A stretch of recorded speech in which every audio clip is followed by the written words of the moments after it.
চলচ্চিত্রে থাকা উচিত পারফেকশন। পারফেকশনটা একটু আমাকে বুঝিয়ে বলতে পারবেন?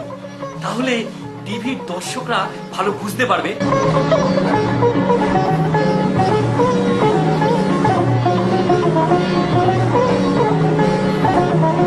স্ত্রী হিসেবে সবসময় আমি ওনার পাশে থাকারই চেষ্টা করেছি। উনি যখন প্রথম ছবি শুরু করেছিলেন তখন কোনো প্রযোজক পাননি। শেষে উনি ওনার LIC বিক্রি করেন, আর আমি আমার গায়ের সমস্ত গয়না বন্ধক রাখি।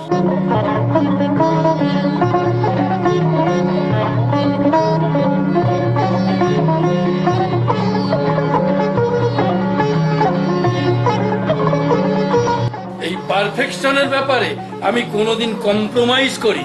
চারুলতায় প্রধান চরিত্রে অভিনয় করেছিলাম, পরিচালকের কাছে কত কিছু যে শিখেছিলাম। আপনি যা যা শিখেছিলেন ইন্টারভিউতে আমায়